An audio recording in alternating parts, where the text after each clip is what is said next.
Most executives don't burn out because they work too hard. They burn out because they're working hard on the wrong thing, in the wrong way, for the wrong reasons. If you're an experienced leader, you probably know the classic advice. Take more holidays, delegate more, get better at time management. And yet, you come back from a week in the Maldives, and by Tuesday afternoon, you feel exactly the same as you did before. So in this video, I'm going to expose 3 burnout myths that keep senior leaders quietly cracking behind the scenes, even when everything looks successful from the outside. If you recognize yourself in any of these, it's not a sign of weakness. It's a sign that you've been trained to lead from the outside in. And I'll show you how to reverse that. Welcome to Leadership Inside Out. I help senior executives and entrepreneurs master self-leadership, transforming inner awareness into real-world performance. Burnout is now so normalized in senior leadership that it's almost a badge of honor. 70-hour weeks, back-to-back meetings, always on, always reachable, always wired. And we're told this is simply what it takes to lead at the top. But here's the uncomfortable truth. Most executive burnout is not caused by the volume of work. It's caused by the relationship you have with your work. 2 leaders can have the same schedule, the same responsibilities, the same pressure, and one is thriving while the other is on the edge of collapse. So what's the difference? It's not their diary, it's their inner world. In this video, we'll look at why the idea that burnout is just about workload is dangerously misleading. How loving your work can actually increase your burnout risk. And the most insidious myth of all, that burnout is a personal failure. And for each myth, I'll give you a practical inside-out shift you can start using immediately. Let's get into myth 1. Burnout is all about working too many hours. You've heard this 1,000 times. You're working too hard. You just need more rest. Take a break. Now, of course, sleep and rest matter. But if it was simply about hours, then every surgeon, every founder, every CEO working 60 to 70-hour weeks would be burned out. They're not. So what's actually going on? Well, the real issue is misalignment, not minutes. Burnout research consistently points to misalignment between your purpose and your role. Misalignment between your sense of control and your responsibilities. Misalignment between the demands on you and the sense of meaning you get in return. You can tolerate long hours if you feel aligned with what you're doing. You feel you have real agency, and you feel your effort genuinely matters. But you start to crack when your day looks like this. Endless meetings that don't move the needle. Firefighting problems that keep repeating. Saying yes to things you don't really believe in. Performing a role that no longer feels true to who you are. That doesn't just drain your energy, it erodes your sense of self. And that is far more exhausting than any 12-hour day. Inside out shift number 1 is an audit. To audit your inner workload. Instead of asking, how many hours am I working? Ask, what is the psychological cost of the hours I'm working? Here are 3 questions you can sit with. And if you're willing, even journal on after this video. Alignment.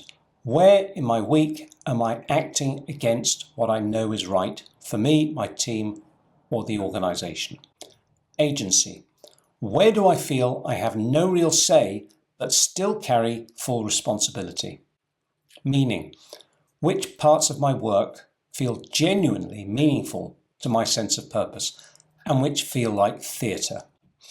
You don't have to change anything yet, just notice. Because the moment you see that your exhaustion is coming from inner conflict, not just out of workload, you stop trying to fix burnout with yet another productivity hack.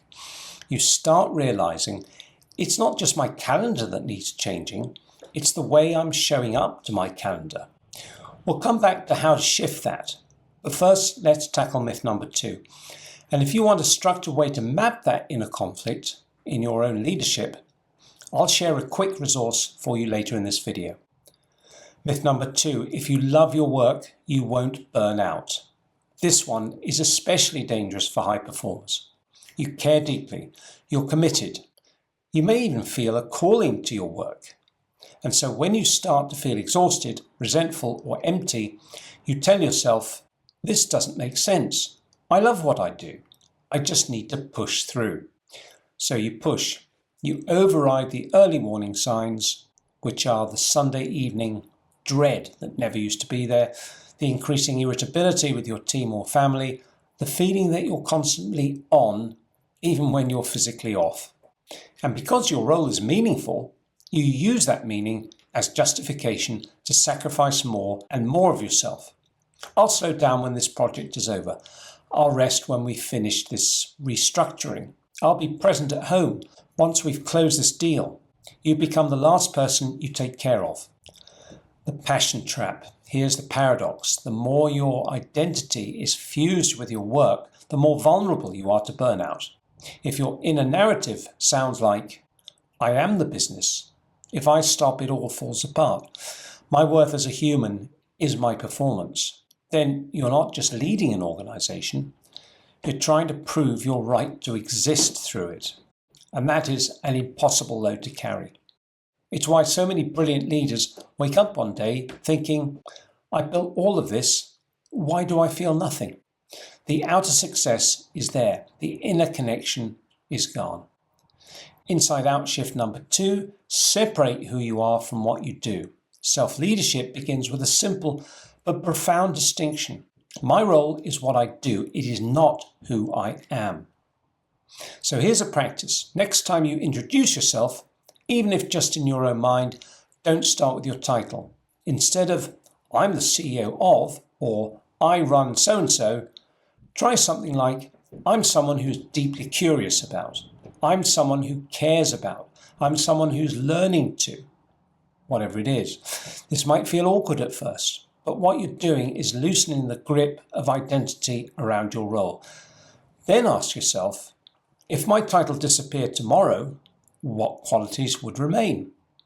Clarity, courage, curiosity, compassion. These qualities are part of who you are. They can be expressed through your current role or through something entirely different. Why does this matter for burnout? Because when you realize my worth doesn't live in my inbox, my diary, or my job title, you no longer have to exhaust yourself to protect them. You can start making decisions that honor your well-being without feeling like you are destroying your entire identity. We'll bring this together in myth 3, the one that keeps so many leaders, senior leaders, suffering in silence. Myth number 3, burnout means you're not tough enough. This is the quiet story that keeps executives stuck. You've been rewarded your entire career for being tough, being dependable, being the one who can handle it. So when the cracks appear, when concentration slips, when your patience evaporates, when you wake up at 3 a.m. worrying about things you used to take in your stride, the inner narrative kicks in. Maybe I'm just not cut out for this anymore.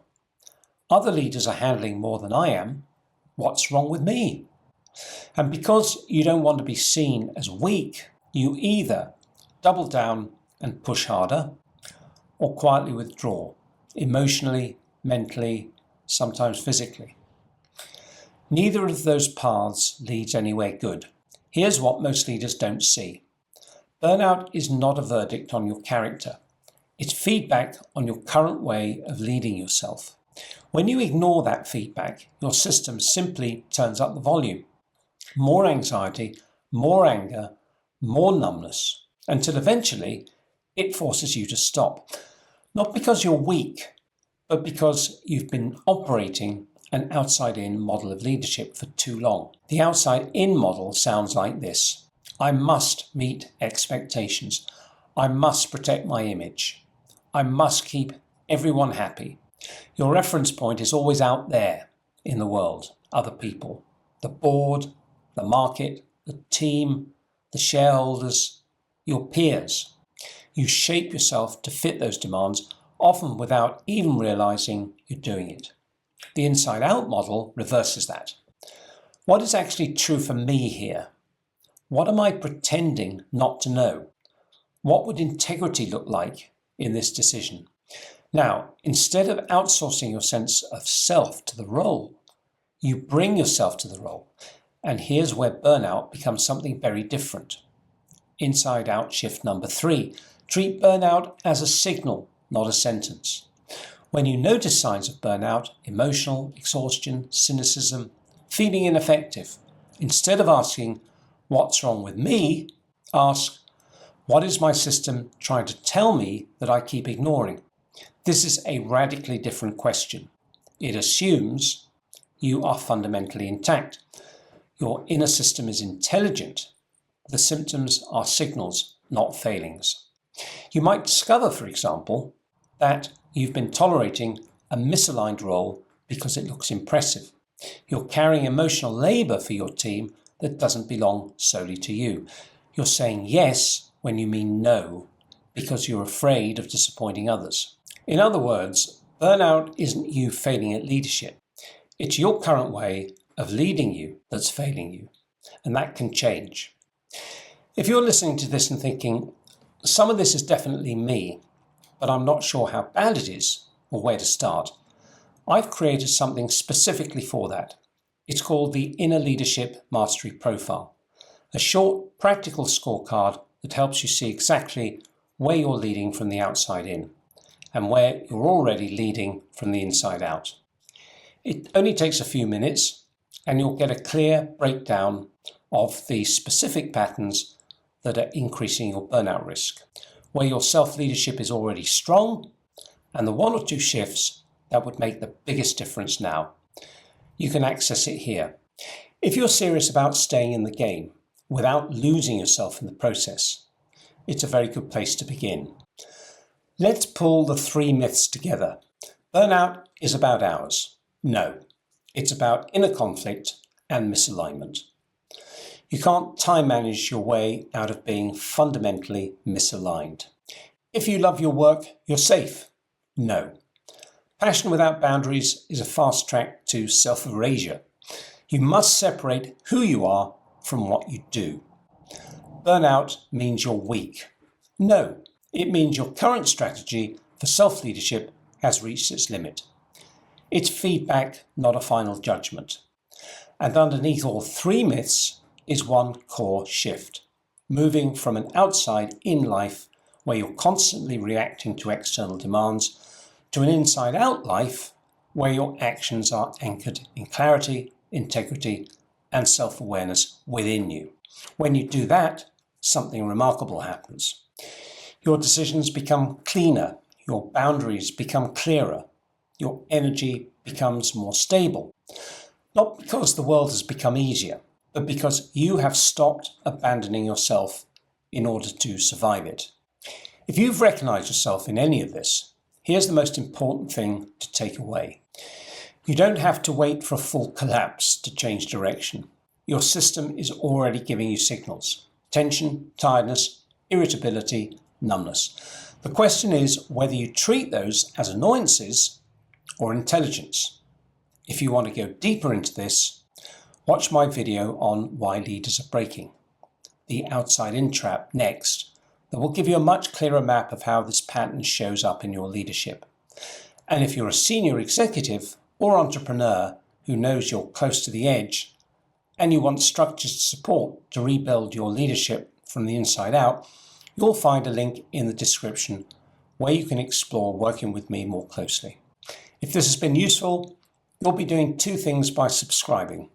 You'll get more content on self-leadership, emotional mastery, and conscious decision-making, and you'll also be quietly pushing back against a culture that still believes that burnout is just part of the job.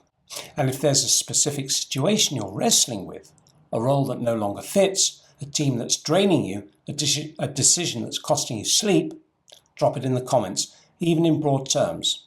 I read them, and they often shape future videos. Thanks for watching, and remember, the most important organization you will ever lead is yourself.